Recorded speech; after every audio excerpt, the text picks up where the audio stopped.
Papatayin ko kayong lahat, papatayin ko kayong lahat. Ang Iran ay nasa bagong antas ng desperasyon. Hindi lang sila nanghuhuli ng nagpoprotesta. Kinukuha rin nila ang bilyong dolyar na pribadong ari-arian ng mamamayan para manatiling bukas ang ilaw. Nagsasara na ang mga bangko sa Iran at ang mga dagay nagsisitakbo palayo sa barko habang pinapapasan ng rehimen ang hirap sa mamamayan. Palihim namang nilalabas ng elitista ang bilyong dolyar ng ekonomiya papunta sa ibang bansa. Dahil dito, mukhang handa na ang rehimen ng Iran na magbigay ng concession sa United States kapalit ng pag-alis ng mga parusa matapos ang mga linggo ng revolusyon. Kaya tingnan natin kung bakit nila ito ginagawa ngayon. Kamakailan lang, ninakaw ng Islamikong rehimen ang lahat mula sa isang Iranyanong bilyonaryo dahil umano sa pagsuporta sa mga nagkakagulo. Ano ang ibig nilang sabihin sa pagsuporta sa mga nagkakagulo? Ang bilyonaryong may-ari ng mga sikat na cafe sa bansa ay ipinasara lahat ng kanyang cafe. At ayon sa rehimen, sapat na raw ito para sabihing sumusuporta siya sa revolusyon. Ngayon, naka-freeze na ang lahat ng ari-arian niya at gagamitin ang pera pambayad sa malaking pinsala. Mahalaga ring alamin ang motibo nila dito. Maaaring nagtagumpay ang rehimen na pansamantalang durugin ang mga nagpoprotesta. Pero hindi ibig sabihin na wala na silang problema. Nananatili ang mga problemang pang-ekonomiya. Kaya tuloy pa rin ang internet shutdown sa Iran, 1 linggo na ang lumipas. At ayon sa ulat, mukhang hindi pa ito matatapos agad. Ayon sa pamahalaan ng Iran, posibleng manatili ang nationwide internet blackout hanggang Iranian New Year sa katapusan ng Marso. Mga 2 pang buwan pa ito mula ngayon. Sa tingin ko, dahil ito sa 2 dahilan na maaring maghalo sa totoong nangyayari. Ang una, syempre, ay hindi nila kayang lutasin ang mga problemang pang-ekonomiya. Kaya ayaw nilang bitawan ang mahigpit nilang kontrol sa censorship dahil alam nilang babalik lang ang mga protesta. At ang pangalawang dahilan, at ito ang mas madilim, ay sa palagay ko, hahabulin ng mga puwersa ng rehimen ang bawat taong lumabas sa kalsada. Balak nilang arestuhin o imbestigahan ang milyon-milyong tao na matagal ang proseso at ayaw nilang mabalita sa mundo habang ginagawa ito. Nakakatakot talaga ang mga paraan nila sa paghahanap ng tao. Ngayon, hindi lang nagpoprotesta ang hinahabol ng rehimen, pati pera nila nauubos. At alam ito ng malalapit sa kanila. Kaya't sinusubukan ng mga elite sa Iran na tumakas sa bansa na parang mga daga. Hindi ako ang nagsabi niyan. Mula ito sa United States Treasury na nagmo-monitor ng mga transaksyon ng Iran. Sabi ng Treasury, bilyon-bilyong dolyar ang umaalis sa Iran papuntang ligtas na bansa. Pakinggan mo ito. Sige. Ang layunin ni Pangulong Trump dito ay itigil ang pagpatay sa mga mamamayang Iranian at gusto niyang makita silang bumalik sa dating buhay nila. At paulit-ulit niyang inalok ang mga leader ng Iran ng pagkakataon na lumapit bago ang Operation Midnight Hammer. Sabihin na hindi sila magkakaroon ng sandatang nuclear at magpapatuloy ang magandang ugnayang pang-ekonomiya sa United States at ibang bansa. Tuluyang tinanggihan nila yon at kaya tayo narito sa sitwasyong ito, alam mo na, titingnan natin kung ano ang mangyayari dito. Pero nagtakda si Pangulong Trump ng hangganan na ang pagpatay sa mga inosenteng sibilyan na tila umaabot na sa libo-libo ngayon. Mga inosenteng tao'y binabaril sa ospital, kalsada, pati kasama ang anak nila. Dapat na itong itigil at sisiguraduhin ni Pangulong Trump na mangyayari ito, pati si Rob. Ang isa pang bagay, bilang Treasury, sila ang nagpapatupad ng mga parusa. Nakikita natin ngayon ang mga daga na tumatakbo sa barko dahil milyon-milyong dolyar ang inilalabas sa bansa. Palihim na inilabas ng mga pinuno ng Iran ang barko, kaya iniiwan na nila ito at nakikita natin itong pumapasok sa Sinusubaybayan namin sa Treasury ang pera mula sa mga bangko at institusyong pinansyal sa mundo. Ito na ang pinakamalinaw na senyales na nawalan na ng tiwala ang mga nasa loob kapag ang mismong mga elite ng rehimen ay inilalabas na ang kanilang yaman mula sa bansa. Tumataya sila laban sa kaligtasan ng gobyerno. Hindi na sila naghihintay kung ano ang mangyayari. Naghahanda na sila para sa pagbagsak. Ngayon na, patuloy na sinisisi ng gobyernong Iranian ang kanilang mga problema sa mga parusa ng United States. At oo, talagang pinapahirapan ng mga parusa ang kanilang ekonomiya. Pero ito ang totoo. Ayaw nilang sabihin sa kahit sino. May option silang makipagnegosasyon, pero ayaw nila. 2 araw lang ang nakalipas. Ang Iranian Foreign Minister ay lumabas sa Fox News at hayagang idineklara na wala silang balak magbigay ng konsesyon. Pakinggan ninyo ito. Ginong Foreign Minister, halos nawasak na ang inyong mga proxy at nuclear program ayon sa Presidente, pero sinasabi ninyong buo pa rin ang teknolohiya. Ang inyong ballistic missile program ay masasabi nating bumabalik na at ito ay nanganganib na muling atakihin ng parehong Israel at United States. Kung mag-aalok kayo ng concession para magbalik negotiation, ano ang magiging anyo nito ngayon? Pareho lang ang mga konsesyon sa ginawa namin noong 2015 sa Joint Comprehensive Plan of Action. Masisiguro at mapapalakas namin ang tiwala na ang aming nuclear program ay para sa mapayapang layunin at mananatiling ganito magpakailanman. Kapalit nito, inaasahan naming matanggal ang mga parusa.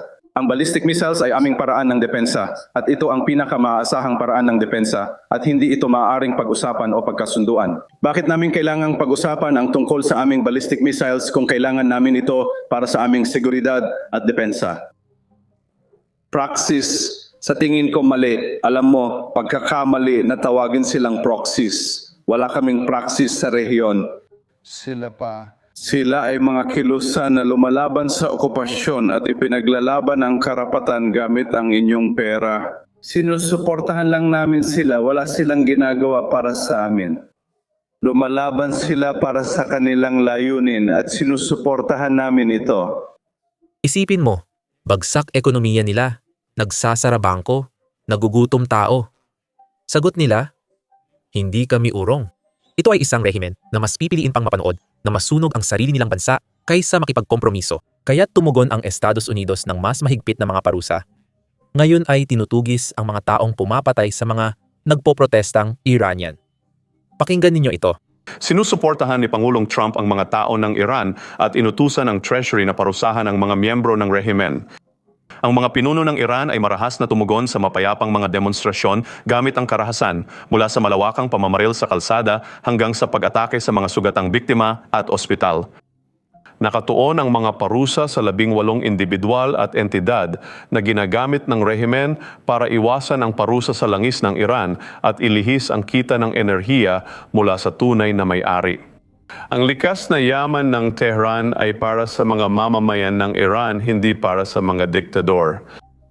Patuloy na tututukan ng Treasury ang mga Iranian network at elitistang nagpapayaman kapalit ng kapakanan ng karaniwang Iranian.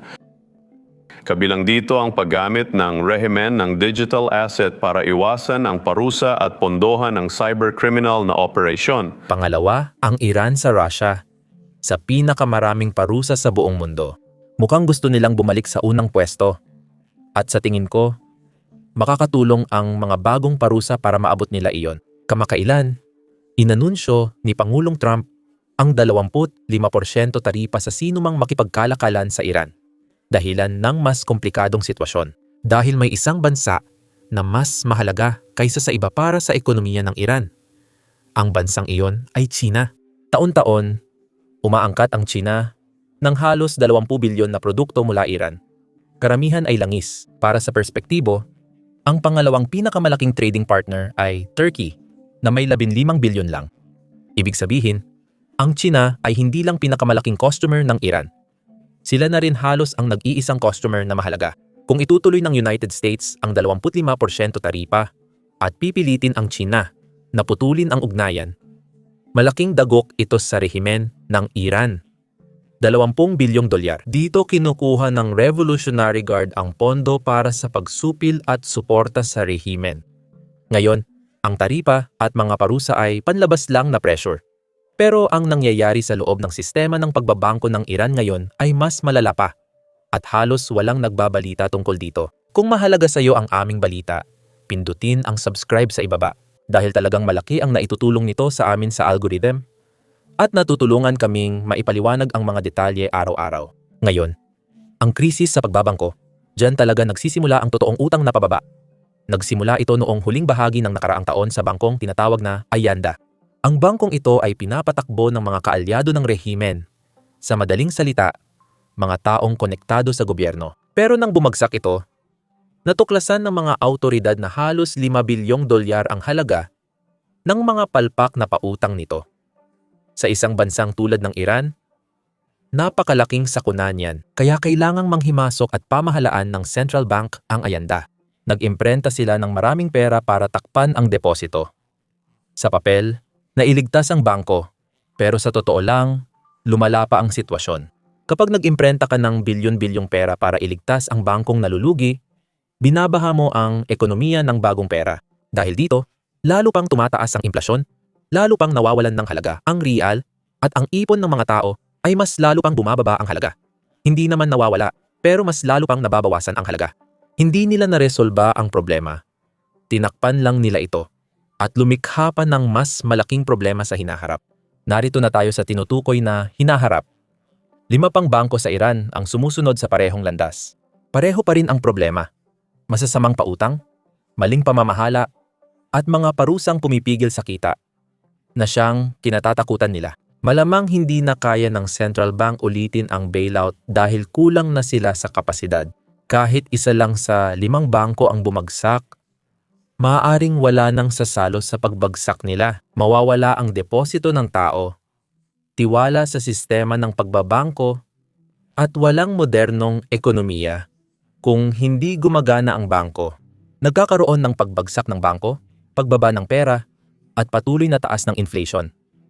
Pati, inilalabas ng pinakamayayaman ang bilyon-bilyong pera at tinatago sa dayuhang account. Bawat dolyar na umaalis ay nagpapalala sa krisis.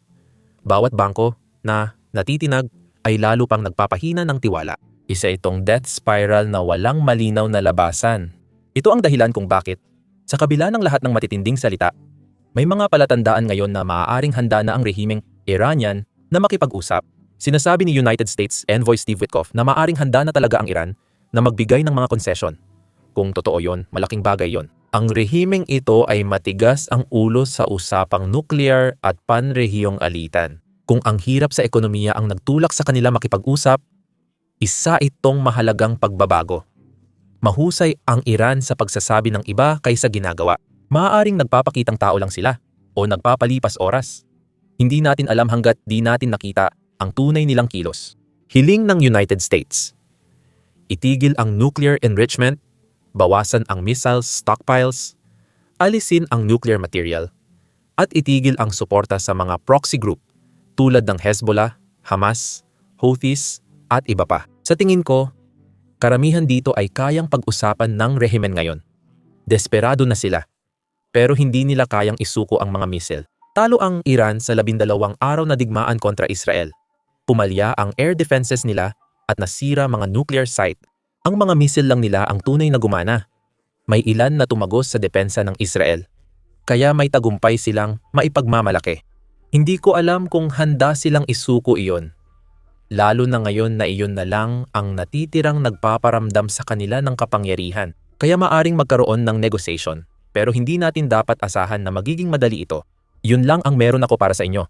Ako si Sam, magkikita tayo sa susunod na video. Isa sa mga problema sa paggawa ng mga ganitong video, kung saan nagpapakita tayo ng maraming drone strike, kahit walang nasasaktan na tao o sundalong Ruso sa video, kadalasan ay dini-demonetize o nililimitahan ng YouTube ang aming mga video. Noong nakaraang linggo, 4 na video namin ang na-demonetize ng YouTube. Hindi gusto ng mga advertiser ang drone strike or frontline footage, kaya nililimitahan ang mga video. Pero ito ang realidad ng makabagong digmaan. At ito ang digmaang kinakaharap at sinusubukang malampasan ng mga Ukrainyano. Naniniwala kami na mahalagang ipakita ito. Kaya inilunsad namin ang aming plataforma, Business Basics, na ginawa namin mula simula kaya walang limitasyon. Hindi namin kailangang i-blur ang aming drone strike, hindi namin kailangang i-blur ang aming mga kuha sa frontline, at hindi rin namin kailangang i-blur ang pagkasira ng mga bus ng himpapawid ng Russia. Bukod pa rito, wala talaga kaming mga patalastas sa site. Sa ganitong paraan, hindi namin kailangang i-censor ang aming sarili dahil lang hindi masaya ang mga advertiser sa mga balitang tinatalakay namin.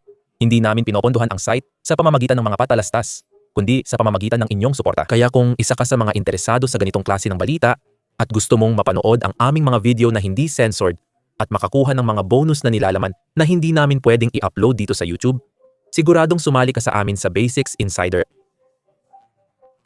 Pwede mo ring i-click ang link sa description o i-scan ang QR code na nasa iyong screen. Sa pagsali, Mapapanood mo lahat ng nilalaman na na-upload na namin at pati na rin ang lahat ng video na i-upload pa namin sa hinaharap. Suportado mo ang aming pagbabalita at channel kaya salamat. Ako si Sam, magkikita tayo sa susunod.